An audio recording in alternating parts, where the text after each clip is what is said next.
Réflexion socio-économique 8. Macroscopie bi-économique 4. Partition. Domaine public, domaine privé, salaire, prix et profit. 1. La partition minime-opti-maximale. Au fil des chapitres qui précèdent, la partition bi-économique et la répartition citoyenne universelle qu'induit notre double nature ne font que se renforcer en tant que condition concrète sine qua non de toute paix sociale, civile et internationale, propre à libérer les humains et leur société à venir des violences et des injustices croissantes qui causent à terme tous les drames de l'histoire. En tant qu'expression sociale de la démocratie véritable, ces deux principes garantiront à chaque citoyen le droit d'exister dans chacun des deux domaines enfin équilibrés par la solution tempérante, transposant ainsi sociétalement et verticalement la double nature de chaque citoyen et la parité binaire qu'elle nécessite, en réponse logique au principe d'égalité minimale que suppose une société humainement sécurisée. Mais égalité ne signifie ni égalitarisme absolu, ni même identité totale, puisque chaque personne adulte pourra tracer son parcours unique au sein de ces deux domaines plus librement que jamais, de façon individuelle ou associée, sachant bien que la garantie citoyenne collectivement offerte à chacun supprimera enfin les tensions vitales qui empoisonnent la vie sociale via les multiples formes d'abus de pouvoir illégitimes qui ont jalonné jusqu'à ce jour la dite histoire. Grâce à l'implication minimale de tous les citoyens adultes par les droits et devoirs qui concrétisent leur pleine appartenance à la même société humaine, la démocratie se complétera avec la dimension socio-économique effective qui lui a tant fait défaut jusqu'à présent, offrant à chacun le privilège d'une égale participation à l'utilité commune, dans un cadre local ou départemental propre à garantir à la fois l'optimisation des énergies, la souplesse de réactivité et la transparence la plus directe.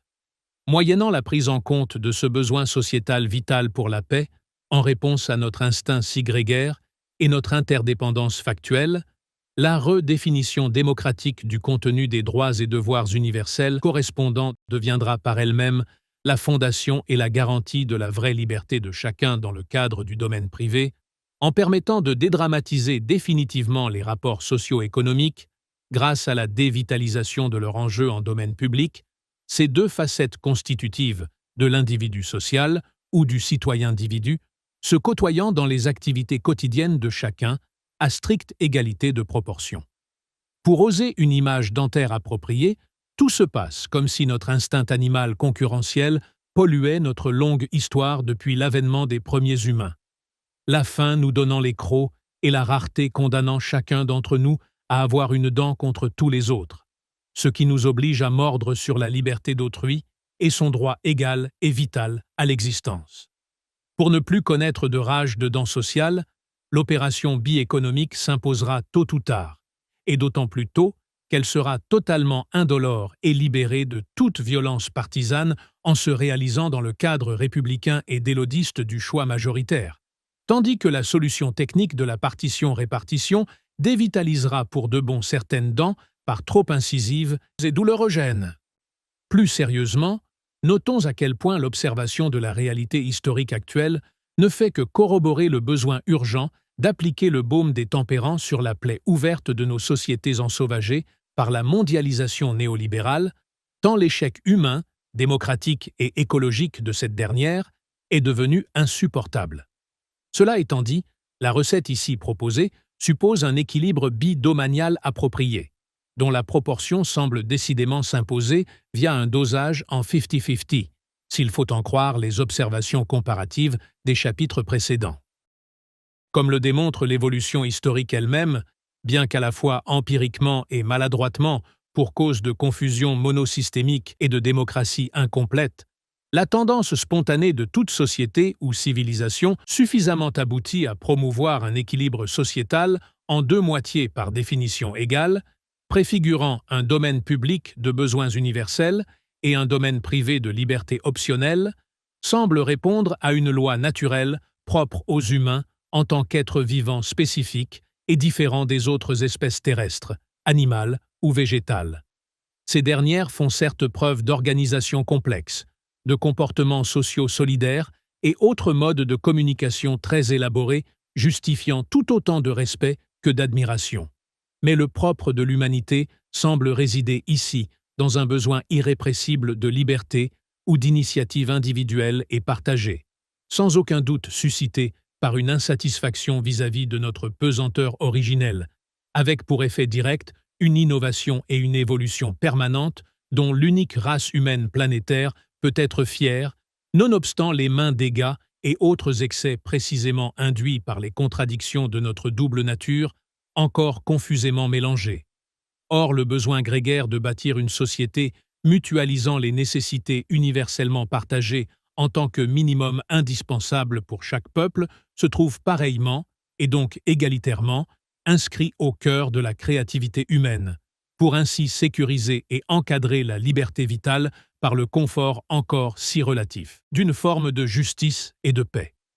Force est donc de respecter la nécessité et la proportion de cette loi d'équilibre bisphérique, par laquelle, d'une manière ou d'une autre, les sociétés humaines les plus pacifiées ont tendance à mutualiser peu ou prou la moitié de leur énergie sociétale de façon universelle pour répartir entre le plus grand nombre de leurs membres, sujets ou citoyens,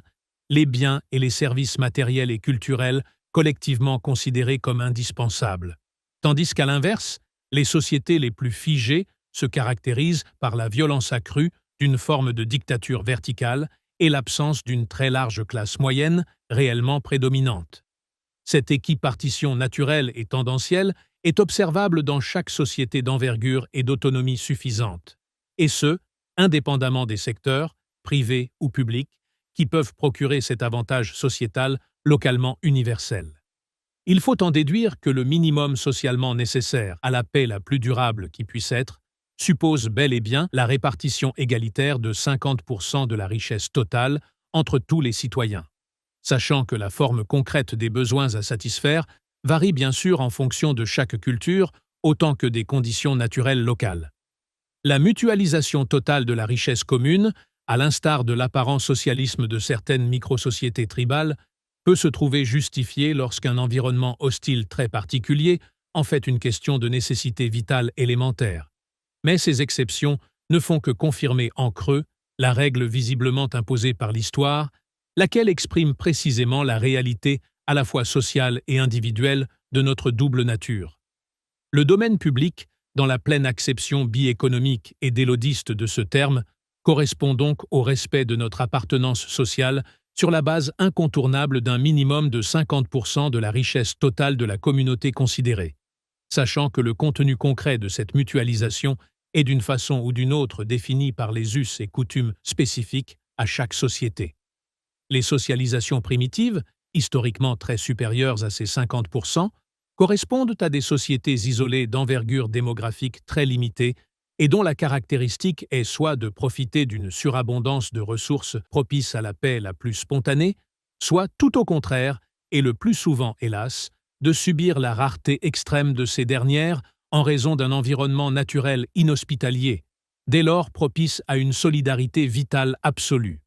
S'il est un contre-exemple encore actuel à cette observation, à l'instar de la famine et de la surpopulation de certains pays parmi les plus pauvres du monde, force est de constater que le paradoxe correspondant résulte surtout de la concomitance artificielle du sous-développement et du progrès médical. En réalité, dès qu'une population augmente dans un cadre géographique intermédiaire entre les deux extrêmes du paradis terrestre et du désert, et à plus forte raison dès que les contacts entre humains se multiplient, le besoin d'une société beaucoup plus complexe se fait ressentir, induisant inévitablement le dilemme qui suscite la solution tempérante, par le biais du principe de partition-répartition bi-économique, dont l'effet sans équivalent sera de respecter, clarifier et répartir la contrainte historique bisphérique dérivant de notre double nature humaine. Cette partition-répartition quantitative en valeur ne peut s'ajuster en toute objectivité que grâce à l'analyse minutaire, tandis que sa nature qualitative, en termes de produits et services, suppose logiquement une gestion délodiste pour en ordonner les priorités en toute transparence.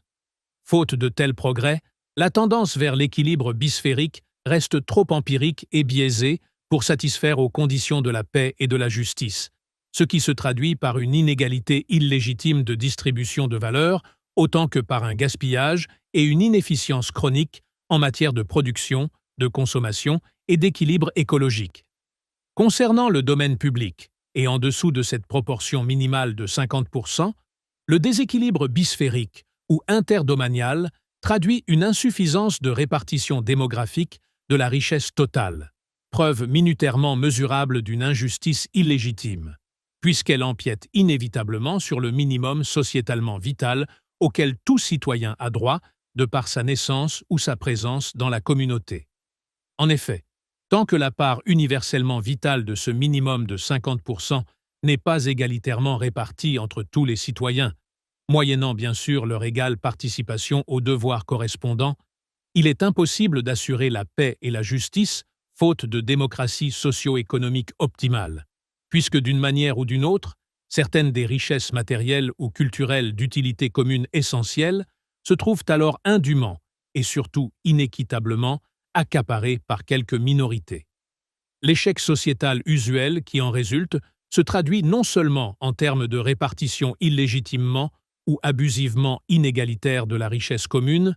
mais aussi en termes d'incohérence concernant les biens et services, à l'instar de l'actuelle régression des services publics imposés par les intérêts privés, ou de la vente des biens publics les plus rentables à ces derniers, tandis que sur le marché privé, une forme d'extrémisation croissante oppose un grand luxe minoritaire à la dégradation qualitative des consommations de masse, sans la moindre place pour le juste milieu du meilleur rapport qualité-prix.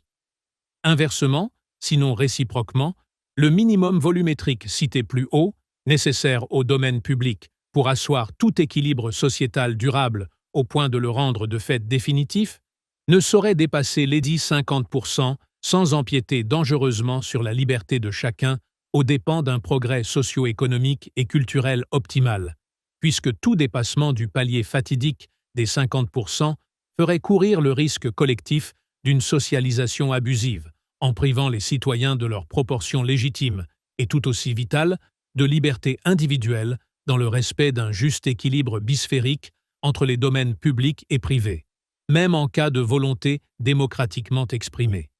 En effet, la double nature qui caractérise objectivement chaque être humain en qualité d'individu grégaire équilibré suppose qu'il puisse assumer son entière liberté ou responsabilité personnelle sur l'exacte moitié de son temps d'existence, en équiproportion avec sa participation minimale aux priorités de la vie sociale à travers la garantie citoyenne du domaine public, entre autres besoins collectifs de nature par ailleurs indivisibles. Concernant la réalité historique et très empirique de l'équilibre bisphérique tendanciel, il est utile de remarquer ici que la naissance des civilisations ou sociétés complexes a coïncidé avec l'avènement d'une forme de liberté d'initiative individuelle, non seulement rendue possible par les circonstances, mais plus encore faisant progresser ces dernières. Ainsi peut-on noter que la créativité individuelle, aujourd'hui appelée liberté d'entreprendre, fait partie intégrante de l'évolution naturelle de notre humanité,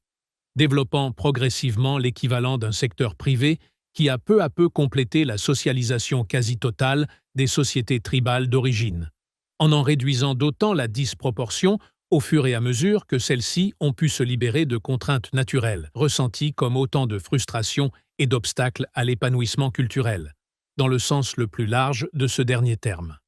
Cette évolution historiquement inéluctable apparaît comme une preuve supplémentaire de la pertinence bi-économique, puisqu'elle est la démonstration d'un besoin vital de liberté individuelle associé au cadre préexistant des collectivités les plus réduites, tandis que, depuis lors, le véritable challenge de toutes les sociétés humaines élargies se résume à la vaine recherche d'un mariage équilibré entre les deux paramètres de l'éternelle équation unissant l'individu à son groupe d'appartenance. La privatisation de fait, engendrée par l'appropriation des richesses, a simultanément enrichi et développé de nombreuses sociétés humaines en nature et en ampleur, non sans réduire d'autant un espace collectif et solidaire tout aussi indispensable.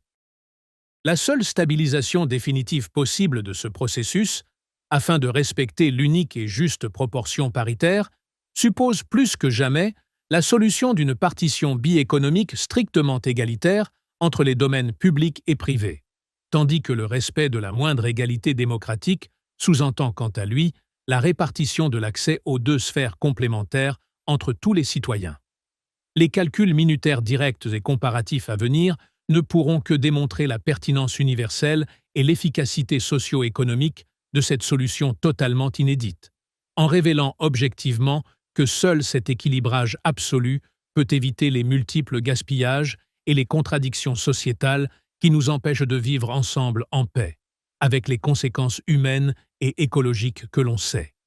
Le pari ici formulé sera validé avec succès par toute analyse minutaire exhaustive et honnête pour attester que la justice sociale ainsi garantie par la partition-répartition bi-économique, loin d'être contraire à quelque intelligence économique, est en réalité la condition même de la justesse de toute gestion optimale dans le respect total de la véritable liberté d'entreprendre, celle-là même qui associe au lieu d'exploiter, qui crée au lieu de détruire. Cette liberté individuelle étant tout aussi vitale que la sécurité dérivant du besoin d'égalité minimale, force est d'en conclure que tout dépassement des 50% de partition interdomaniale en faveur du domaine public réduirait illégitimement les chances d'épanouissement personnel auxquelles tout être humain a droit, ce qui est typiquement le cas des monosystèmes socialistes ou communistes, en un triste miroir vis-à-vis des excès inverses du capitalisme débridé. Nous retrouvons là le fameux dilemme que même les économies mixtes à l'européenne n'ont jamais pu résoudre, faute de solutions bi-économiques et d'analyses minutaires, et le seul but des présentes réflexions n'est autre que d'indiquer la bonne direction pour sortir du tunnel en impasse qui plombe notre humanité.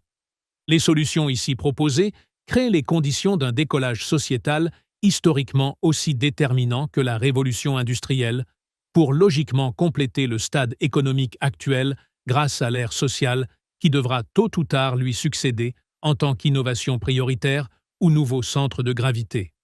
En respectant la dualité des êtres humains autant que la réalité historique via la découverte de la minutié objectivée et plus encore du principe bi-économique, il sera donc désormais possible de se libérer des pesanteurs du passé pour s'émanciper à la façon des pilotes d'avion, à condition que les deux ailes de notre appareil soient de même taille, afin d'éviter les crashs à répétition et leurs fatales conséquences. À l'image des tout premiers aéroplanes expérimentaux auxquels il manquait hélas quelque chose d'essentiel pour décoller, les sociétés actuelles, rendues toujours plus confusément mixtes malgré la pression irrésistible de la loi existentielle de l'équilibre bisphérique tendanciel,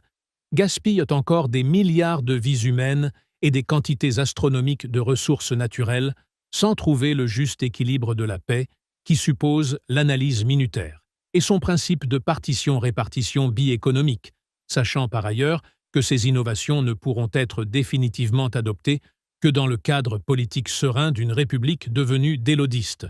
Pour l'heure, constatons ici que la partition 50-50 entre les deux domaines sociétaux complémentaires représente non seulement le strict minimum auquel chaque moitié de notre nature humaine a droit, mais tout autant le maximum qui puisse s'envisager sans remettre aussitôt en cause l'autre face de notre humanité, individuelle ou collective, ce qui définit curieusement un optimum simultané propre à rendre idéalement complémentaires les deux ailes de l'avion sociétal précité. D'où le choix du terme quelque peu osé de minimum-maximum, dans lequel, pour une fois, l'optimum n'est pas un compromis de second choix, mais tout au contraire, l'expression exacte de la meilleure mesure sociétale possible et de la proportion à respecter pour assurer un équilibre constant, humain dans sa finalité autant qu'écologique dans ses moyens. 2. Salaire et revenus du travail en bi-économie. Les paragraphes ci-dessus soulignent à quel point notre double nature est d'abord sociale, avant même de devenir individuelle, et ce, tant du point de vue de l'histoire collective des sociétés de plus en plus complexes progressivement apparues au fil des millénaires, que du point de vue particulier et unique de chaque nouveau-né, d'abord totalement dépendant de son environnement familial et communautaire, avant de pouvoir se co-construire via l'adolescence, pour finalement s'émanciper autant que possible en tant qu'adulte. Sachant ici que ces deux facettes constitutives de tout être humain comme de sa société d'appartenance doivent être respectées à proportion égale, ce que corrobore l'attraction historique de chaque civilisation relative vers l'équilibre bisphérique, et après avoir considéré au chapitre 7 les conditions pratiques du travail et de l'emploi, il est temps de s'intéresser ici au salaire, ou revenu résultant des efforts quotidiens qu'implique toute évolution vers un mieux-être matériel et culturel durable. En matière de salaire ou de revenu direct du travail, il a déjà été constaté à quel point l'empirisme historique et géographique le plus subjectif règne en maître absolu sur toute la surface du globe, sur la base confuse de monosystèmes inévitablement improvisés et exclusivement fondés sur la lutte entre individus, classes, communautés et nations, via une concurrence propre à autoriser les pires comportements sur fond de guerre économique, d'angoisse vitale et de précarisation, tandis que les déséquilibres fondamentaux en jeu s'accentuent jusqu'aux sanglantes ruptures périodiques des crises sociopolitiques et autres conflits civils, régionaux ou internationaux. Il n'est aucun besoin d'être économiste pour constater la variété infinie des conditions de salaire ou de revenus individuels du travail en cas d'artisanat ou de micro-entreprise, malgré la complexité croissante de cadres réglementaires devenu un obscur labyrinthe d'obligations et d'exonérations, de contributions et d'allocations, lesquelles sont autant de veines rustines sur une bouée sociétale fuyant de toutes parts, ce qui finit par ne profiter qu'aux plus filous en encourageant toutes sortes de fraudes légales sous couvert d'optimisation, sans même mentionner la jungle européenne des travailleurs détachés et sa grande sœur mondiale des délocalisations opportunes d'emplois ou de sièges sociaux. Toutes les inégalités salariales observables, y compris la discrimination des femmes par rapport à leurs collègues masculins,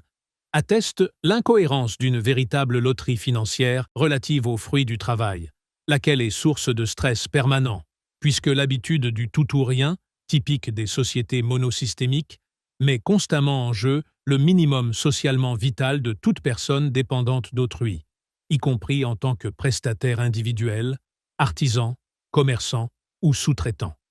Les écarts salariaux toujours croissants entre le salaire minimum dit légal et les indécentes fortunes accordées aux super-PDG des plus grandes entreprises ne sont que la caricature d'une socio-économie sans boussole objective,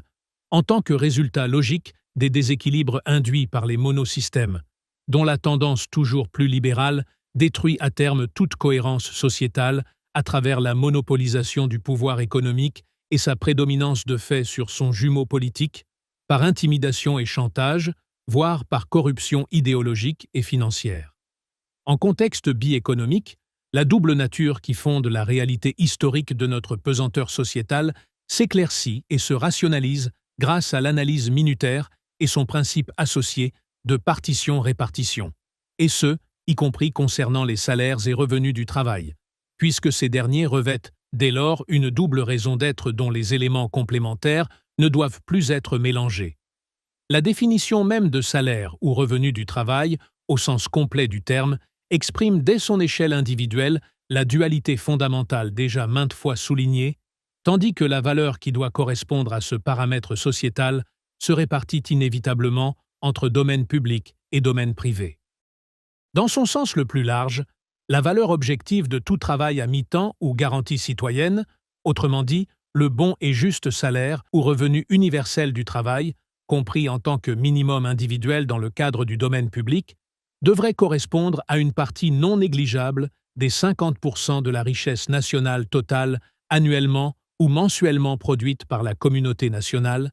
cette proportion du gâteau sociétal étant mutualisée et égalitairement répartie entre tous les citoyens adultes participant d'une façon ou d'une autre aux priorités communes du domaine public, même si cela s'opère dans le contexte du secteur privé. Car en plus de la garantie citoyenne, les 50% attribués au domaine public doivent également inclure tous les besoins collectifs d'infrastructures et de services publics priorisés par les citoyens de façon démocratique via leur constitution d'élodistes, tant à l'échelon communal que départemental ou national. Autrement dit, le patrimoine commun de tous les biens publics universellement nécessaires, mais indivisibles. Le travail correspondant, jusqu'à hauteur de 50% d'un emploi à temps complet, peut indifféremment provenir du secteur public ou du secteur privé selon le cas, dans la mesure où l'une et l'autre sphère sont susceptibles de créer toutes les embauches nécessaires et de susciter le revenu correspondant, en particulier grâce aux nouvelles compétences du secteur public. sachant que ce salaire minimal et vital sera universel en termes de valeur minutaire et de traduction financière historique, indépendamment du contexte ou du niveau de compétence de l'adulte concerné, puisque cette proportion objective ou publique de tout emploi revêt la même utilité commune sociétale. Le fait même de faire société fusionne l'ensemble des citoyens adultes d'une même entité nationale en une supra-individualité collective de 50% de la richesse totale, aux yeux de laquelle toutes les fonctions professionnelles d'utilité commune ont par définition la même valeur minutaire objective ou le même droit socio-économique, au regard de l'égalité vitale et du domaine public, à l'image du droit de vote individuel en matière de participation politique. Cela revient à dire ici que pour chaque adulte actif, pléonasme s'agissant du domaine public, y compris dans le secteur privé, et compte tenu de l'effet multiplicateur du progrès technique et de la productivité, un travail hebdomadaire à mi-temps de 2 jours, voire 2 jours et demi par semaine, en équivalent moyenné, suffira à résoudre l'ensemble des priorités collectives minimales et vitales en matière de mutualisation des salaires et revenus, en assurant à chacun le privilège sociétal sans précédent de la garantie citoyenne, selon le principe d'égalité salariale et minutaire concernant uniquement le domaine public. De cette façon, chaque citoyen se prémunit contre la moindre incertitude vitale et peut dès lors s'accomplir pleinement en tant qu'être humain solidaire dans la dimension sociale minimale que cela suppose. Il y gagne non seulement le bien-être incomparable procuré par l'absence de stress ou de précarité concurrentielle concernant son droit à une vie socialement décente et suffisante des points de vue matériels et culturels, mais bénéficie surtout, en surprime, et pour la toute première fois de l'histoire, d'une totale liberté de choix au sein du domaine privé, y compris s'agissant d'un temps équivalent d'existence enfin libéré et ainsi rendu équilibéral. Cela rejoint plus ou moins la proportion globale de mutualisation sociétale tendanciellement visible dans toutes les économies développées, même si des différences incontestables en termes de taxes et d'impôts ou de répartition sectorielle entre public et privé peuvent induire une illusion d'optique quant à la répartition locale des biens et services devenus universellement nécessaires. De ce point de vue, le salaire minimum et objectif qu'autorise la partition-répartition bi-économique sur la base de l'analyse minutaire permettra enfin de procéder à une saine et optimale réorganisation domaniale via la définition plus réaliste que jamais des droits et devoirs de chaque citoyen en tant que membre individuel de sa communauté, avec pour conséquence cruciale l'établissement définitif des conditions de la justice civile, autrement dit, de la paix sociale, ainsi que la disparition de toute forme de pauvreté ou de précarité.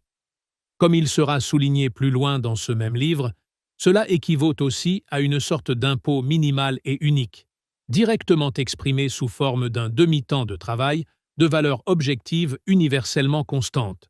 du moins en tant qu'élément intermédiaire de calcul de répartition afin d'établir la graduation des taux historiques de l'impôt effectif au prorata de chaque revenu. Mais en tant que principe répartitif individualisé, cette micro-partition est toujours minutairement exprimable en termes de proportion fixe, par laquelle tous les néo-citoyens adultes acquièrent une égale dignité en participant à minima au même objectif sociétal, tel que démocratiquement défini et localement assuré, suivant une priorisation devenue démocratique et donc délodiste.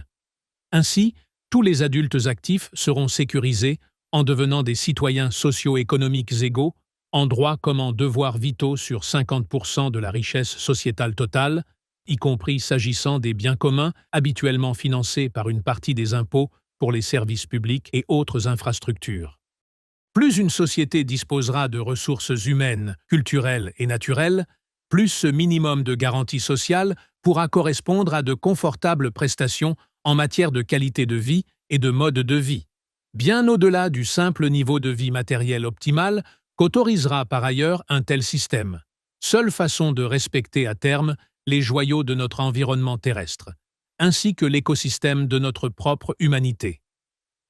Face à toutes les formes actuelles de gaspillage, au soi-disant endettement de l'État et des collectivités, et à la rareté prétendue des moyens financiers, on est en droit de s'interroger sur la faisabilité d'une bi-économie dans laquelle le domaine public se contenterait de 50% de la richesse nationale pour assurer non seulement toutes ses obligations régaliennes habituelles, mais en plus le bien-être socialement suffisant de chacun via la garantie citoyenne.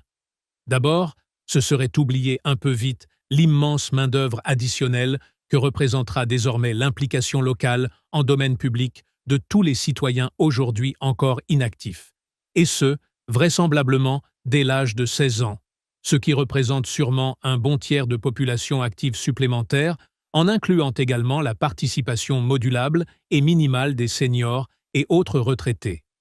Ensuite, ce serait plus encore oublier les incalculables économies d'argent et d'énergie qui seront aussitôt réalisées concernant les faux besoins palliatifs et les dépenses correctives disproportionnées si typiques des sociétés bancales d'aujourd'hui, sans même compter les coûts de fonctionnement des administrations souvent redondantes qui leur correspondent. Enfin, il ne fait aucun doute que la gestion délodiste et bi-économique, sous le contrôle direct et permanent des néo-citoyens, aboutira à une redéfinition des priorités propres à réaliser des économies sans précédent sur les dépenses jugées les moins utiles, libérant autant de moyens pour la garantie citoyenne, ce à quoi l'on doit ajouter aussi la participation égalitaire des superagents économiques qui échappent à ce jour à leurs devoirs citoyens objectifs en termes d'équivalence minutaire, ce qui concernera autant les personnes morales que physiques.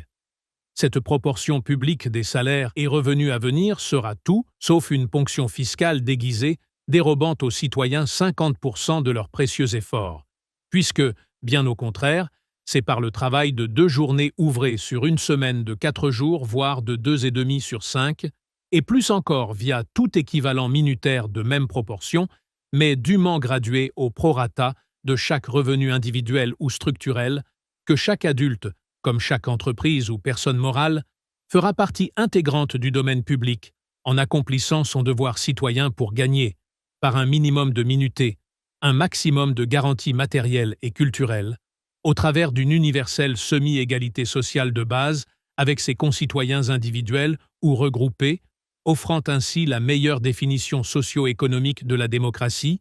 en tant qu'identité enfin commune, aussi vitale que pérenne.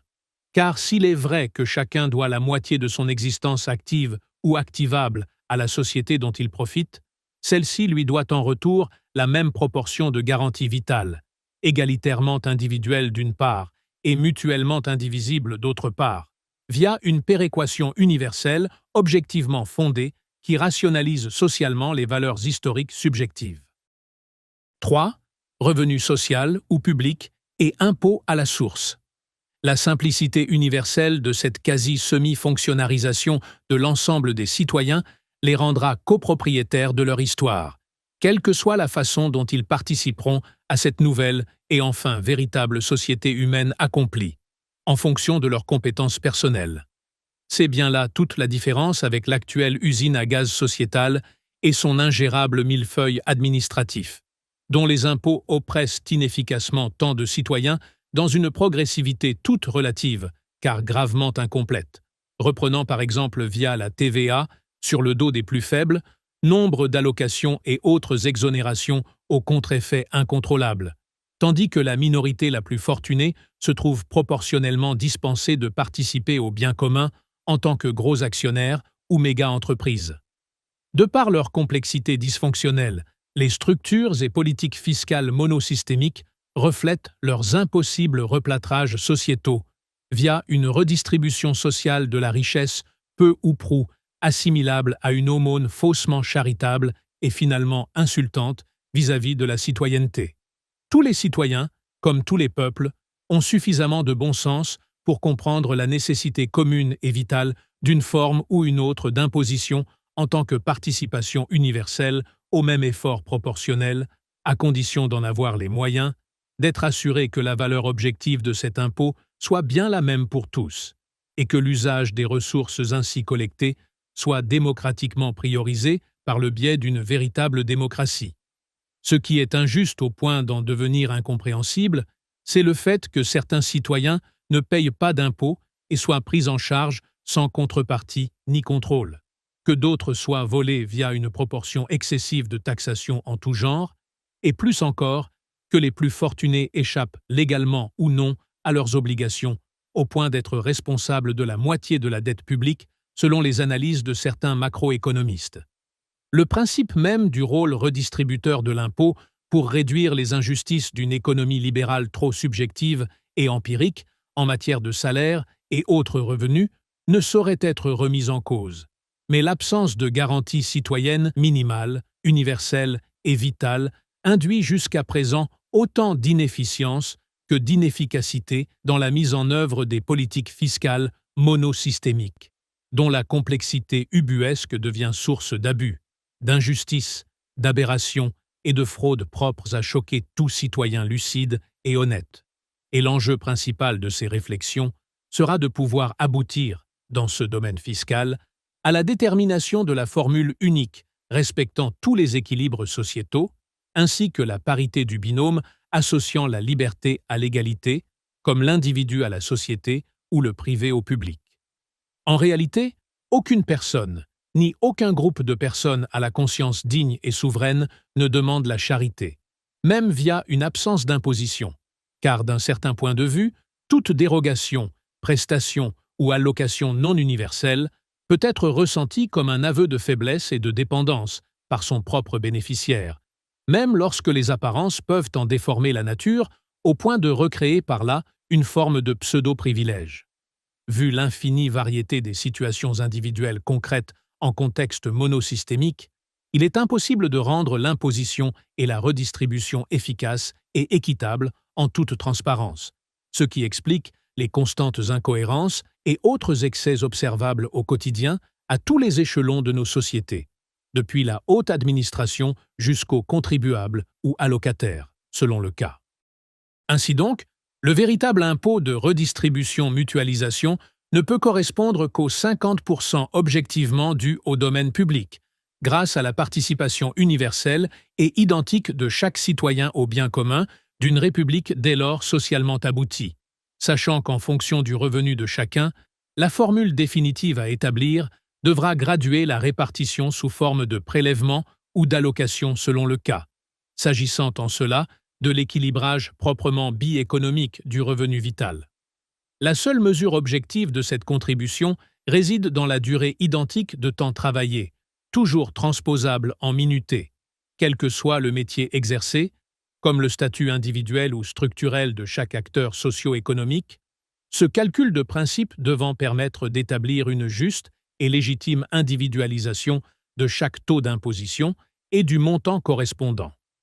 La source première de toute valeur socio-économique n'étant autre que le travail, toute la richesse qui en découle doit donc se répartir pour moitié en valeur publique ou sociale, afin de financer le nouvel ensemble des besoins sociétaux, dont la garantie citoyenne et son revenu universel, revenu public ou autre salaire citoyen, constitueront la prochaine nouveauté historique. Au cœur de l'équilibrage vital des revenus, cette moitié objective devrait donc, entre autres, remplacer toute forme d'impôt redistributif, tel un éco-citoyen généralisé et intelligemment consenti, de par sa mesure précise et universelle en termes de minutés ou de temps de vie effectivement consacré au travail ou à toute équivalence statutaire, devenant par là même la fondation enfin équitable et définitive d'une société réconciliée sur l'essentiel, puisque, répondant aux besoins d'égalité minimale caractérisant tout système dûment respectueux des droits de l'être humain. On imagine aisément les économies de temps, d'énergie et de ressources impliquées par les avantages de la bi-économie en termes de revenu social minimum via la garantie citoyenne et le domaine public, et plus encore à quel point ce progrès correspond à l'attente inconsciente de toutes les sociétés monosystémiques qui ont précédé les présentes réflexions, tandis que l'ensemble du système fiscal pourra se simplifier à l'extrême en totale transparence, en devenant la source équitable du travail socialement nécessaire et en associant chaque adulte à sa juste part d'utilité commune, en écho à sa propre dignité citoyenne. Ce travail social, à comprendre ici en tant que part de revenu domanial public de chaque activité professionnelle ou statut individuel s'agissant de personnes physiques et morales, deviendra la première raison d'être de chaque citoyen ou structure en société, tandis que l'outil disponible de la bi-économie minutarisée permettra enfin de réorganiser de façon cohérente, juste et écologiquement économe la répartition des énergies socio-économiques entre des secteurs et domaines privés et publics ainsi rendus plus que jamais complémentaires. 4. Salaires et revenus du travail en secteur privé. La partition bi-économique aura pour effet symétrique de libérer le travail et l'énergie des citoyens au sein du secteur privé, sachant bien que la priorité toujours individuelle, mais devenue enfin sainement libérale, qui correspond à ce dernier, sera désormais garantie pour tous les citoyens majeurs et enfin dépourvue du moindre effet pervers vital, tout en offrant l'avantage sans précédent d'un libre choix d'implication personnelle dans ce cadre sociétal indispensable à l'épanouissement de chacun. Le secteur privé pourra enfin jouer son vrai rôle en parallèle avec son jumeau public, en participant à la démarche équilibrée d'une personne utilisant ses deux jambes, assurant dès lors à notre Léviathan tempérant une endurance historique sans équivalent, et plus encore sans chute à répétition ni inflammation chronique. Moyennant la nécessité universelle d'un minimum de contraintes préalables, égales, d'ordre sanitaire, environnemental et constitutionnel, la nouvelle liberté individuelle ou associée d'entreprendre sera plus que jamais accessible à tous les citoyens, permettant dès lors à chacun de s'épanouir au mieux de ses potentialités, en subissant 10 fois moins de formalités que par le passé, afin de recréer partout les conditions d'un libéralisme d'envergure humaine, locale et régionale, dans lequel chaque entreprise sociale, économique ou culturelle utile pourra devenir viable dès la plus petite échelle. En matière de salaire ou de revenus du travail, la clarification interdomaniale permettra ainsi de laisser aux acteurs du secteur privé une totale liberté d'initiative et d'évaluation, sur la base des valeurs plus raisonnablement établies qu'une concurrence assainie suscitera très logiquement.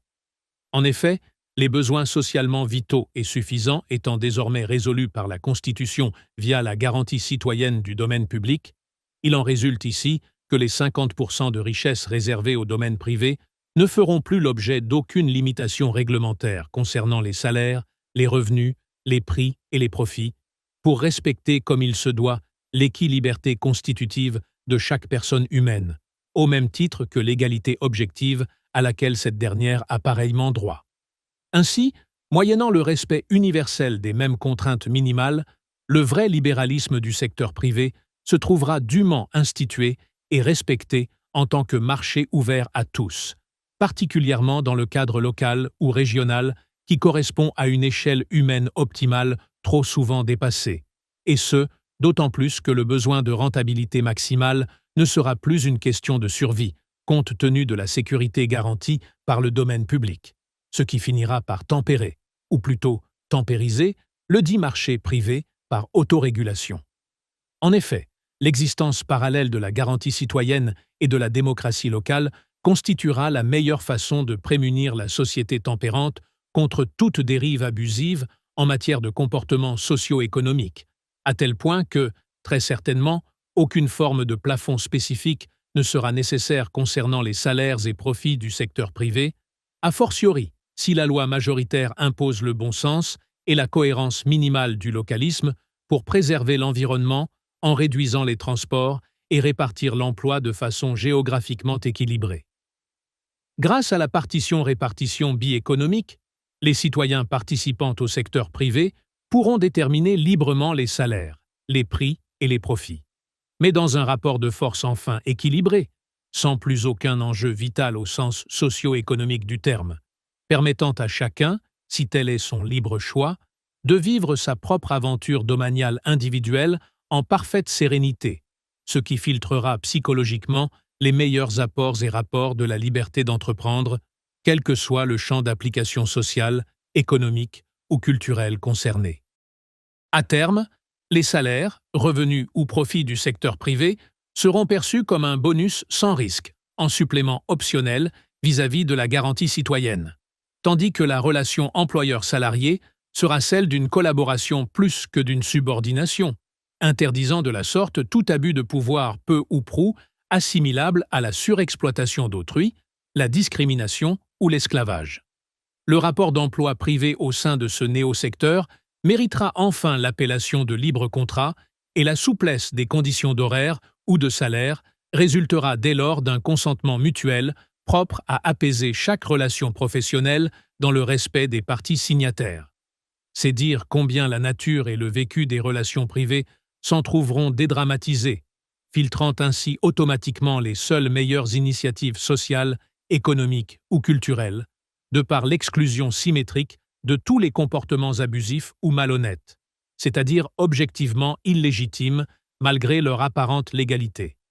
À la différence du cadre monosystémique qui mélange confusément les deux faces de notre nature humaine au point de faire toujours triompher les pires comportements via une forme ou une autre de concurrence déloyale ou autre abus de pouvoir, la simple réorganisation biéconomique libérera et favorisera sans cesse les projets les plus utiles comme les méthodes les plus honnêtes, tout en stimulant comme il se doit les initiatives individuelles potentielles de l'ensemble des citoyens.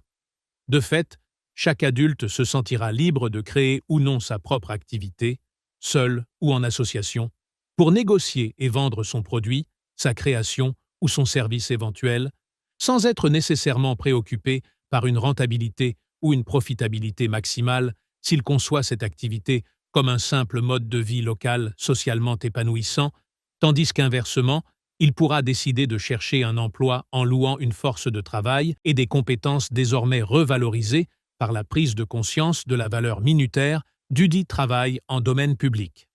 Bien que les salaires, revenus, prix et profits du secteur privé soient en pratique indépendants de tout calcul minutaire, la comparaison avec les conditions du domaine public ne pourra susciter qu'une concurrence positive, favorisant, via le marché libre, les entrepreneurs et employeurs les plus innovants et les plus respectueux de l'évolution sociétale, aux antipodes des actuels excès de l'antilibéralisme monopolistique. La loi des marchés privés pourra s'appliquer et évoluer au fil du temps sur la base de l'utilité véritable et de la supériorité authentique des futurs leaders socio-économiques ou culturels, lesquels seront les seuls dignes d'être suivis par des citoyens salariés ou consommateurs rendus plus volontaires et lucides que jamais par la fondation commune et égalitaire de leur liberté individuelle de différenciation. La nature ludique, innovante et stimulante du marché libéral favorisera d'autant la créativité de chacun via des relations gagnant-gagnant dédramatisées, car devenues inoffensives face à la garantie citoyenne du domaine public, en contraste absolu avec la descente aux enfers qu'implique le dumping social de l'ultralibéralisme actuel via les salaires. En prime, l'entreprise et l'entrepreneur retrouveront l'image positive qu'ils méritent, laquelle a été largement corrompue par la financiarisation et l'obsession du profit détaxé, aux dépens de l'économie réelle et de l'équilibre bisphérique minimum-maximal humainement indispensable au bonheur de la paix. C'est en effet sur le chantage aux besoins vitaux que se fondent tous les abus de pouvoir socio-économique par le biais d'un calcul financier et comptable, propre à faire accepter de gré ou de force les pires conditions de travail, à l'instar des fameux ateliers du monde d'aujourd'hui. Ainsi, les comportements les plus spontanés en matière de gestion et de commerce induisent, à travers l'obsession du low cost, la régression et l'effondrement de la valeur travail, des salaires et même des profits s'agissant de nombreuses PME en situation de sous-traitance et autres entreprises victimes de concurrence déloyale sur leur marché. Cette évolution, bêtement dictée par la myopie du court-termisme, est le résultat actuel d'un monosystème ultralibéral parvenu au terme de sa logique et de son échelle mondialiste, et dont la conséquence sociétale la plus grave est de réduire à néant la sphère publique improvisée qui conditionne la paix civile, en privatisant tout ce qui est rentable, jusqu'à la réalité d'un pouvoir politique peu à peu assujetti et corrompu. C'est donc bien l'absence de la biéconomie, objectivement fondée et rendue transparente par l'analyse minutaire, qui explique le caractère inévitable de cette évolution. Preuve supplémentaire que ce triste présent ne pourra que se répéter indéfiniment à l'avenir, aussi longtemps que cette recette d'équilibrage tardera à se voir adoptée. Enfin, toujours en matière de salaire ou de revenus du travail, les conditions assainies du nouveau marché libre se doubleront d'une autre forme de concurrence encore plus positive, car complémentarisante entre les secteurs publics et privés. Si, par manque de ressources, défaut d'organisation ou pour toute autre raison, le secteur public ne satisfait pas l'ensemble des besoins considérés comme socialement essentiels, le secteur privé, en s'appliquant dès lors sur une partie de la surface vitale, pourra pratiquer des niveaux de salaire, de prix et de profit de nature partiellement illégitime au sens objectif et minutaire, donc plus ou moins en deçà ou au-delà de la valeur d'équilibre optimale, selon le paramètre économique concerné. Inversement, plus le secteur public couvrira l'ensemble des besoins matériels et culturels perçus comme suffisants aux yeux des citoyens, plus le secteur privé devra s'ajuster à la hausse concernant les salaires et autres revenus du travail et ou à la baisse concernant les prix et les profits.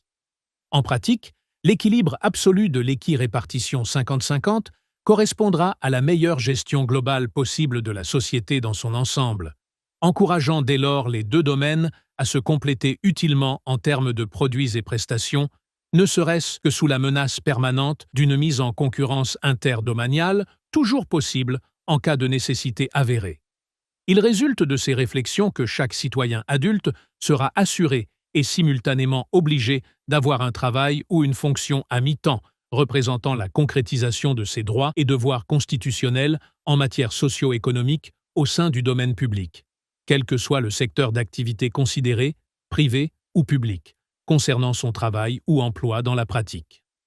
Par cette fondation solidaire, impliquant pour chaque pays assez développé l'équivalent de 2 journées sur 4 par semaine, voire ici de 2,5 sur 5 selon les habitudes historiques présentes, chaque adulte créera les conditions de son existence citoyenne égalitaire et minimale, seule façon authentique et objectivement fondée de gagner par ailleurs sa véritable liberté individuelle. Autrement dit, le salaire ou revenu public ou social du travail, constitutionnellement garanti sur la base de l'égalité minutaire en tant que droit-devoir incompressible et universel, pourra se compléter, sans réelle limite, d'un salaire ou revenu du travail d'ordre privé, librement choisi par chacun selon des besoins supplémentaires, et dès lors non vitaux du triple point de vue social, économique et culturel, tel que démocratiquement exprimé. L'essence de cette équipartition domaniale individualisée n'est autre que la juste fondation de la citoyenneté socio-économique, indépendamment de la carrière ou des activités de chaque adulte actif, puisque cette distinction de principe ne saurait être perceptible dans le vécu quotidien, eu égard à la double nature physiquement et psychologiquement inséparable de chaque individu grégaire. 5. Profit et revenus du patrimoine. Le travail est idéalement censé procurer toutes les ressources nécessaires à la vie quotidienne dans un contexte donné, en incluant les dépenses régulières ponctuelles ou périodiques qui rythment les saisons, y compris le renouvellement des biens de consommation durable jugés utiles ou agréables. Lorsqu'il reste de l'argent ou une forme de valeur disponible, le terme d'épargne est employé, surtout quand cette dernière est rendue nécessaire pour faire face à l'imprévu et s'assurer contre les risques supposés de l'avenir, ce qui s'avère indispensable dans le cadre pour le moins insécurisant de sociétés monosystémiques soumises à l'improvisation historique. Au-delà de cette épargne de précaution, une forme de patrimoine ou de fortune relative se constitue avec le temps, et, sitôt que les biens acquis et les valeurs accumulées ne deviennent plus essentiels à la consommation courante ou même occasionnelle, ce patrimoine rapporte un revenu de forme très variable, depuis la simple location d'un studio inutilisé ou acheté dans ce but, jusqu'aux dividendes des actionnaires, en passant par l'intérêt de tel ou tel compte bancaire ou la spéculation des amateurs de risques financiers. Dans un tout autre contexte, le bénéfice d'un artisan ou petit employeur en SARL sera déterminé par la différence nécessaire entre l'ensemble des coûts de fabrication ou de prestation et le résultat de la vente des produits ou services selon la marge autorisée par le niveau des prix subjectivement pratiqués, tandis que la partie non distribuée de ce profit s'avérera indispensable pour investir et développer chaque affaire familiale. Enfin, dans la cour des grands, les enjeux financiers prennent des proportions gigantesques sur une échelle internationale, transformant les entreprises elles-mêmes en marchandises spéculatives et sources directes ou indirectes de surprofits maximisés. Cette description, on ne peut plus succincte, correspond ici à un modèle d'organisation libérale à l'occidentale, dont la généralisation historique actuelle est à prendre comme une preuve d'utilité certaine, nonobstant les abus et disproportions de la mondialisation déjà maintes fois dénoncés dans ces pages. Constatons pour l'heure qu'à travers tout échange, le besoin d'une certaine marge de profit semble être justifié par l'histoire, et ce, bien avant l'avènement du capitalisme, puisque l'on peut retrouver les éléments constitutifs de ce dernier dans toute société, un tant soit peu développée, quelle que soit la civilisation concernée, et particulièrement dès lors que la moindre notion de propriété individuelle ou partagée apparaît. L'important, à ce stade des réflexions, est de constater que tout revenu provenant d'une épargne, d'une fortune ou d'un patrimoine, et a fortiori de profits financiers, en étant de facto intrinsèquement connecté à l'ensemble du circuit économique, dérive plus ou moins directement de la seule source originelle de richesse que représente le travail, et plus encore, correspond nécessairement à une forme ou une autre d'activité en tant qu'action, choix ou rôle économique, en tout point assimilable à un travail très particulier. Ainsi, le bénéfice et la petite fortune d'un artisan n'est qu'une portion de valeur travail non utilisée sous forme de réinvestissement, de salaire ou revenu usuel. De même, chaque revenu d'épargne, de location, de placement en actions ou obligations, ainsi que de spéculation, ne peut être que le fruit ou le résultat indirect d'un bien mobilier ou immobilier toujours constitué à l'origine de travail, via le jeu d'une interdépendance le plus souvent inégalitaire, puisque même dans ces contextes, les aléas font partie intégrante du jeu, dans l'opacité absolue de toute économie désobjectivée par la relativité historique des comportements, tant individuels que collectifs. Non seulement la source de toutes ces formes de rente ne peut être qu'une valeur travail indirectement thésaurisée ou accaparée,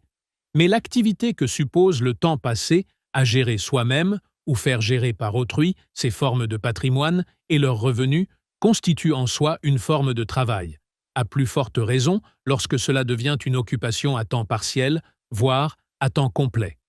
Il va de soi, dès lors, que tous les revenus indirects précédemment décrits sont objectivement équivalents à n'importe quel salaire ou revenu direct du travail, et doivent de ce fait être pleinement pris en compte dans le calcul de la partition-répartition biéconomique, impliquant donc logiquement la participation de 50% de chacun de ces revenus au domaine public, à tout le moins ici en termes d'équivalence minutaire, ce qui relativisera grandement le taux final de participation dans la quasi-totalité des cas, comme il pourra être constaté au terme de cette recherche. Il ne s'agit là en aucune façon de réquisitionner ou de voler la moitié du patrimoine déjà constitué, puisque ce dernier reste entier, mais seulement de faire participer tout propriétaire bénéficiant d'un revenu dudit patrimoine sur une proportion de la moitié légitimement sociale de ses gains. Cette nécessité se trouve ainsi fondée sur la double nature de chaque individu ou personne morale, et correspond de la façon la plus réaliste au légitime niveau de toute participation citoyenne au domaine public, même si celle-ci peut être ressentie par le lecteur de ces pages comme un impôt contraignant, en raison des habitudes prétempérantes. Tant du point de vue moral de l'équité sociale que du point de vue plus objectif de la minuté, ces 50% sociaux applicables aux revenus de tout capital représentent ni plus ni moins la même participation que le travail de n'importe quel citoyen, et constituent, pour un rentier ou actionnaire ne vivant le cas échéant que de sa fortune, l'exacte proportion égalitaire qui correspond à sa citoyenneté, du moins en tant que base universelle du calcul minutaire, lui assurant dès lors, au passage, la sécurité totale de la garantie citoyenne individuelle qui va de pair. En résumé, il n'y a objectivement aucune différence entre toutes les formes de revenus, du plus modeste salaire jusqu'au plus gros dividende d'un milliardaire, malgré la vision si déformante que l'empirisme historique et subjectif suscite vis-à-vis de la valeur socio-économique apparente de chacun, ce qui revient à dire qu'un statut impliquant le moindre revenu est en tout point équivalent à n'importe quel emploi, métier ou autre fonction, et se répartit identiquement entre les natures individuelles et sociales de chaque citoyen. Il est dès lors possible d'affirmer ici que le niveau de partition-répartition de 50-50 détermine la proportion optimale de base de calcul d'imposition de toute forme de revenu du capital ou de l'épargne. ce que les économistes pourront vérifier à loisir via l'analyse minutaire directe ou comparative de tous les paramètres en jeu, à tel point que le moindre écart d'un côté ou de l'autre de ce minimum-maximum induit aussitôt des effets pervers à travers le non-respect de l'équilibre interdomanial et l'injustice ou violence spontanée qui remet en cause une proportion variable d'égalité ou de liberté objective. Sans doute faudra-t-il un peu de temps pour que les mentalités encore commandées par nos instincts primaires évoluent en prenant conscience de cette réalité, hélas rendue imperceptible par la confusion de l'empirisme monosystémique. Mais force est de constater ici qu'en matière d'impôt sur le revenu du capital, l'analyse bi-économique permet aussi de définir le bon ou juste niveau d'équilibre, en tant que base de calcul historiquement individualisable, seule capable de garantir la cohérence sociétale autant que la paix civile. Les disproportions inégalitaires, caractéristiques du capitalisme libéral en tant que phénomène historique spontané, démontrent l'effet déséquilibrant du non-respect de l'équilibre bisphérique indispensable, aggravé par la confusion monosystémique déjà mentionnée, avec pour résultat une augmentation quasi exponentielle des écarts de revenus et de pouvoir d'achat, induisant tôt ou tard l'effondrement sociétal que tant de pays subissent aujourd'hui via la mondialisation financière. Au contraire de cette violence permanente, la partition-répartition bi-économique de toutes les formes de salaire ou de revenus sera la meilleure garantie de sérénité sociale définitive, comme de justice et de justesse optimale, à condition d'être associée à une gestion locale et régionale démocratique pour la définition de tous les critères du partage interdomanial et des priorités à satisfaire via le domaine public et sa garantie citoyenne.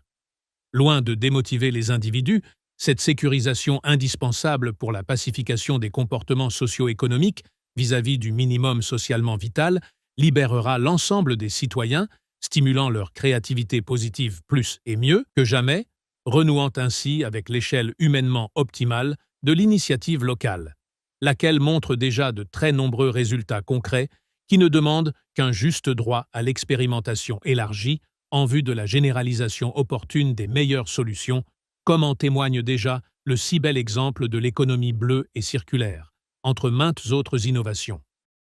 Le patrimoine, comme toute forme de propriété, répond à un besoin historique de sécurité ou de précaution vis-à-vis de l'avenir, et le choix de constituer volontairement une épargne, ou la chance de ne pas pouvoir tout consommer et d'épargner ainsi par défaut,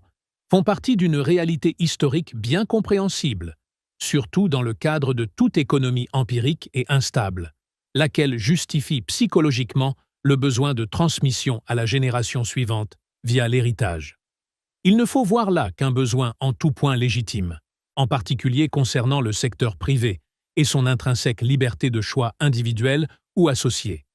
Notons toutefois ici qu'en domaine public, cette préoccupation devrait devenir totalement superflue, puisque chaque citoyen adulte sera assuré de pouvoir jouir du minimum de biens et services et du pouvoir d'achat socialement garanti par sa citoyenneté active, c'est-à-dire moyennant sa propre contribution ou son éco-social personnel, au même titre que n'importe quel autre adulte. Dans ces conditions, le poids oppressant de cette inquiétude vitale disparaîtra des mentalités, et le choix optionnel d'épargner ou de se constituer un patrimoine pourra s'opérer beaucoup plus librement et positivement, surtout dans le cadre du domaine privé, à la façon d'un supplément de garantie sur l'avenir, décidé et modulé en toute liberté individuelle, telle la constitution déjà volontaire de quelques retraites ou assurances complémentaires. Par ailleurs, la réduction objective des inégalités engendrées par la partition-répartition bi-économique ne pourra que limiter également ce besoin d'accumulation à une proportion plus raisonnable, laissant les citoyens les plus craintifs oublier de vivre pour accumuler si tel est leur choix, sans que cette attitude mentale soit préjudiciable aux épargnants équilibrés qui forment la grande majorité de nos concitoyens. Car il ne fait aucun doute, dès à présent,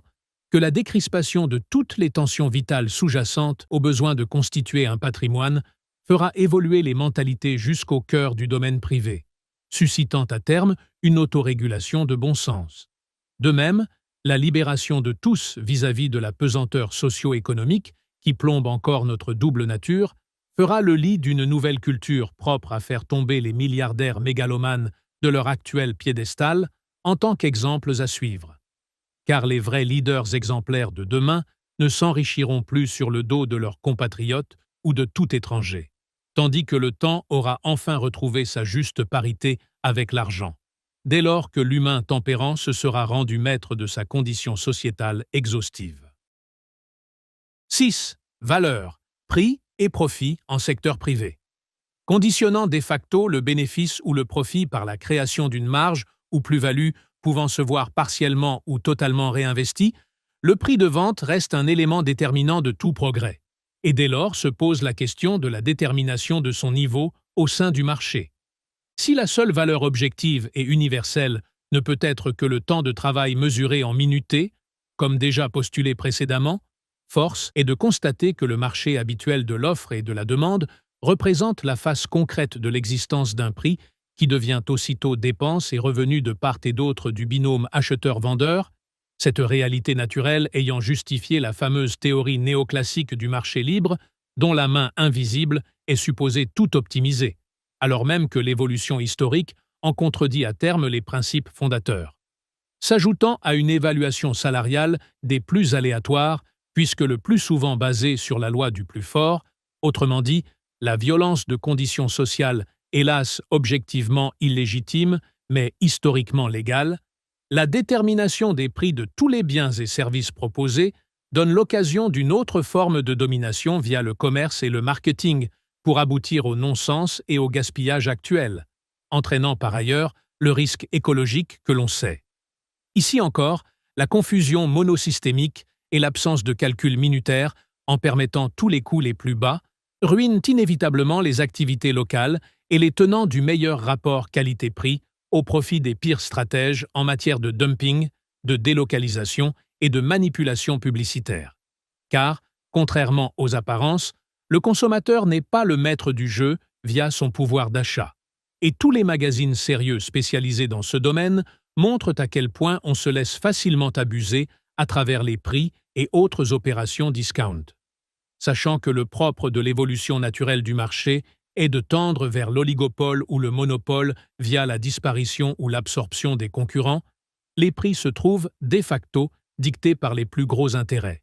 au détriment d'une saine concurrence, ce qui n'exclut pas pour autant le besoin de vendre, donc de satisfaire la masse des clients au travers d'un double jeu d'enquête et autres manipulations publicitaires. Le résultat n'est que trop visible, avec l'insatisfaction des besoins les plus essentiels, associée à la surconsommation la plus futile qui soit, révélant, au bout du compte, un gaspillage capitaliste globalement équivalent à celui des planifications communistes les plus centralisées, bien que sous des formes forcément très différentes. En utilisant le macroscope bi-économique, la valeur coût de tout produit ou service peut servir de base objective à l'établissement du prix que complète l'addition d'une forme ou une autre de marge ou profit. Sachant d'autre part qu'indépendamment du système socio-économique considéré, cette valeur n'est utile et effective que si l'échange se réalise via la vente et l'achat simultané correspondant. Faute de quoi, l'objet ou la prestation en question devient une richesse inutilisable, un stock encombrant d'invendus ou une compétence socialement stérile en forme d'impasse socio-économique, équivalent à un déplorable gaspillage de ressources et d'énergie. En d'autres circonstances, la valeur objective peut aussi exister en dehors de toute économie comptabilisable. Par exemple, un auteur amateur passionné de poésie peut écrire et produire son recueil en totale autonomie, pour le seul plaisir d'en offrir un exemplaire à ses proches ou de lire ses créations en partageant son loisir en milieu associatif. Il s'agit alors d'une activité propre à sa vie privée, au sens de personnel, dans le seul cadre du temps disponible après son minimum d'activité citoyenne au sein du domaine public en secteur public ou privé. On peut pourtant affirmer que la valeur objective de sa création, en termes de temps de vie consacré à cette passion, n'est autre que le total des heures passées à concevoir, écrire, puis peaufiner cet ouvrage, total exprimable en minutées universelles, bien que, dans ce premier cas d'absolue gratuité et d'absence d'échange matériel et pécuniaire du livre en question, cette activité soit impossible à prendre en compte du point de vue socio-économique. En effet, Toutes les dépenses inévitablement occasionnées par ce loisir encre, papier, impression, etc., ne sont qu'une consommation finale sans effet supplémentaire autre que le bonheur créatif et associatif du poète dans le cadre de sa vie privée, troisième temps de la valse existentielle.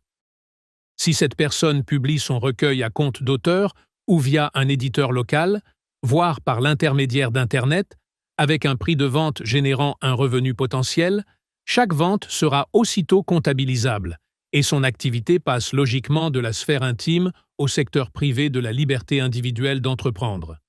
Même dans ce cas limite d'une création ou production unique et intellectuelle pour le moins non vitale du point de vue socio-économique stricto sensu, ce citoyen peut de fait récolter un revenu sous forme de droit d'auteur,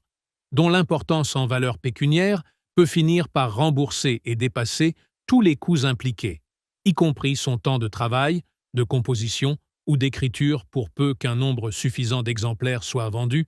et peut-être finira-t-il par devenir un écrivain à plein temps en réalisant ainsi le rêve secret de vivre de sa plume. Si tel est le cas, il devra contribuer financièrement au bien commun dans les mêmes proportions que tout autre citoyen. Ce cas limite de production intellectuelle montre que la valeur minutaire objective s'applique en toutes circonstances, quelle que soit la qualité ressentie de l'ouvrage ou la réputation de l'auteur, puisque toute vie a par définition la même valeur potentielle.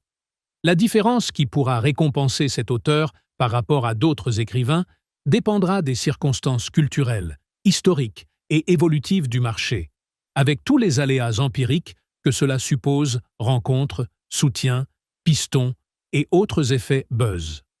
La valeur objective étant mesurable en minutés matérialisées par la production de chaque bien ou service et additionnant tous les éléments nécessaires au travail correspondant, il faut en déduire que le bénéfice ou le profit qui s'y ajoute est peu ou prou assimilable à un sursalaire patronal, managérial et commercial largement autodéterminé de façon empirique, bien qu'en corrélation minimale, par nécessité, avec une demande quelconque. Le marché correspond dès lors à une réalité historique indéniable, nécessitant à grande échelle la rencontre d'une offre et d'une demande, mais sans aucune garantie de cohérence ou de proportionnalité entre les valeurs objectives produites et échangées et les prix pratiqués, induisant les nombreuses aberrations observables en la matière.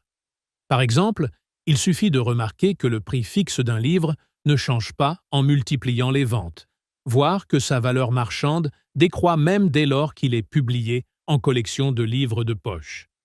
Inversement, les fameux masques de protection anti-Covid ont vu leur prix multiplié par 10 à 20 en quelques semaines, alors que les coûts de production-distribution sont censés diminuer en fonction directe des volumes produits.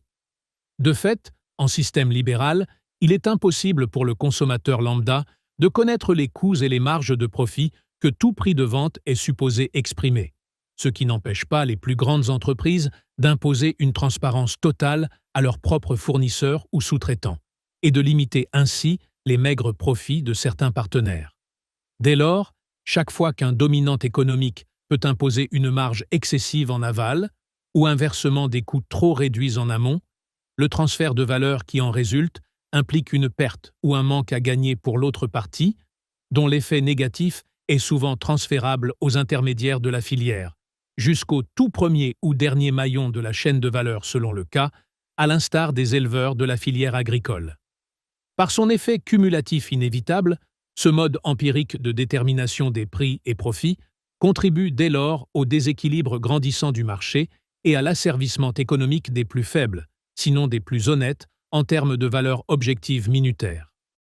Le bénéfice ou profit se construit donc bien autant sur la relation commerciale que sur la surexploitation salariale, même si cette dernière devient de plus en plus indirecte en s'externalisant ou en se délocalisant. Cela dit, ce jeu historique naturel propre à la liberté d'entreprendre ne saurait être remis en cause dans le cadre du secteur privé sans aussitôt déséquilibrer la balance bi-économique et le respect symétrique dû aux deux natures complémentaires de notre humanité. Le seul plafonnement indispensable pour précisément garantir et préserver l'équilibre de la pyramide sociétale suppose toutefois le choix politique d'un localisme ou régionalisme optimal, en cohérence vis-à-vis de chaque espace socio-économique et comptable, pour répartir l'emploi et la production au plus près du consommateur local, retrouver et préserver autant que faire se peut la souveraineté économique que suppose toute indépendance, et plus encore réduire à son strict minimum la pollution des transports, ces priorités politiques étant totalement compatibles avec l'efficience socio-économique la plus optimale, comme pourront bientôt le démontrer les analyses minutaires et comparatives exhaustives des bi-économistes de l'ère tempérante à venir. Moyennant la cohérence de ces contraintes de pur bon sens, il n'y a aucune raison de limiter la liberté individuelle d'entreprendre et de s'enrichir dans le contexte légitimement libéral du secteur privé. Et ce d'autant plus que la coexistence parallèle du domaine public et de la garantie citoyenne encouragera spontanément les initiatives et réussites les plus utiles ou positives, à la façon d'un filtre à café retenant le marc indigeste de la concurrence déloyale et des pratiques malhonnêtes. Les vrais entrepreneurs, visionnaires souvent géniaux et méritants, seront alors récompensés par une juste fortune, dans le respect complet de ce qu'ils doivent aussi à la communauté républicaine en tant que citoyens comme les autres, via leur propre participation minutaire et égalitaire au domaine public. Si leur soif d'argent et de puissance reste insatiable, malgré l'évolution culturelle si équilibrante de la bi-économie délodiste, leur richesse, comme leur pouvoir économique, en deviendra légitime et irréprochable à tous les égards, et quel que soit le niveau atteint, de sorte qu'ils n'auront plus besoin de se donner bonne conscience a posteriori via une charité ambiguë devenue inutile. Ainsi donc, en secteur privé, les prix et profits pourront-ils continuer à se laisser déterminer par le jeu habituel et subjectif du marché, autorisant une liberté d'initiative intacte, mais désormais assainie, car dépourvue de toute nocivité vitale au sens du minimum sociétalement nécessaire à chaque citoyen, ce qui induira des évolutions devenues enfin compatibles avec l'intérêt général, sous le contrôle politique et toujours indispensable d'une majorité réellement démocratique, dès lors que la Constitution sanctuarisera définitivement le véritable espace de liberté auquel chacun a droit à longueur de vie. 7. Le bon profit. Juste récompense du risque. Bien que le profit se fonde très largement sur la baisse des coûts salariaux, entre autres, et la maximisation des prix de vente, la fortune qu'il procure est aussi le résultat d'une prise de risque et d'une initiative plus ou moins innovante, récompensant un leadership le plus souvent justifié par le marché, du moins tant que ce dernier reste suffisamment ouvert à la concurrence, ce qui n'est hélas jamais très longtemps le cas, et justifie donc la nécessité de l'équilibrage bi-économique et délodiste. Dans la mesure où la partition-répartition décrite dans ce chapitre 8 permettra enfin de réguler et de tempérer cette motivation légitime pour respecter le double besoin universel de liberté et d'égalité minimales et vitales, et moyennant la reprise en compte d'une saine cohérence géodémographique politiquement définie, les nouveaux profits privés seront plus que jamais justifiés en tant que récompense de réussite devenus exemplaires, méritant les honneurs unanimes des médias et de l'opinion, puisqu'étant désormais dépourvus du moindre effet sociétal pervers, et ce, pour la toute première fois dans la longue et chaotique histoire des humains. Jusqu'à présent, d'un point de vue plus psychologique, et en tant que personne dotée d'une conscience humaine et de tous les sentiments que cela suppose, chaque entrepreneur subit aussi pour partie le jeu sans règles imposé par des circonstances socio-économiques aléatoires, ce qui l'incite à se poser la question des limites de son propre pouvoir, de son influence sur autrui et du rôle social que suppose sa propre évolution professionnelle, à plus forte raison s'agissant des emplois et des salaires. Sauf à tomber dans l'inconscience pathologique et si égocentrique de certains multimilliardaires noyés dans un océan d'or et d'argent, de plus en plus d'employeurs et autres responsables économiques, sensibles aux dérives financières par trop évidentes de l'ultralibéralisme mondialisé, ainsi qu'aux conséquences humaines de la délinquance en col blanc de certains réseaux, dénoncent eux-mêmes les abus d'aujourd'hui jusqu'au point de réclamer en chœur une redistribution minimale et décente des richesses via une sorte de New Deal, s'interrogeant dès lors sur la façon de procéder et les proportions à respecter. La réponse à leur juste interrogation ne peut être que minutaire et bi-économique, seule façon de concrétiser sans mélange préjudiciable la double nature de toute relation socio-économique. En effet, comme déjà souligné plus haut, le profit et la concurrence, toujours indispensables en tant que conditions stimulantes du progrès et expression de la liberté d'entreprendre, induisent une forme de déséquilibre, d'inégalité, de fuite en avant et d'improvisation, à l'instar de la démarche souvent chaotique d'un randonneur en terrain hostile. La lutte que cela suppose définit des vainqueurs et des vaincus, des dominants et des dominés, réalité que le profit exprime parfaitement en puisant sa source aléatoire sur le dos des salariés et consommateurs. Ce jeu-là restera parfaitement légitime et se verra bien au contraire plus justifié que jamais dans le secteur privé, à condition de respecter l'espace équivalent de la paix civile et sociale relevant du domaine public. Il n'est aucune autre façon pour le profit de devenir intégralement légitime, afin de se défaire de ses pires aspects autant que de ses excès politiques et planétaires.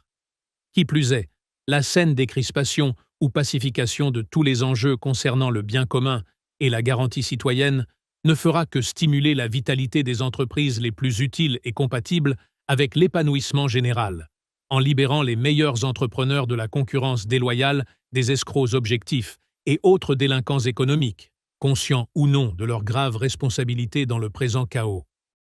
Les futures analyses minutaires pourront aisément attester que la prépartition-répartition biéconomique à 50-50 détermine et conditionne le point d'équilibre sociétal absolu, le sommet évolutif, mais toujours bien centré, d'une certaine pyramide, autrement dit, le centre de gravité de la double spirale ADN qui définit notre identité humaine dans son essence sociale et économique, ou sociétale et individuelle.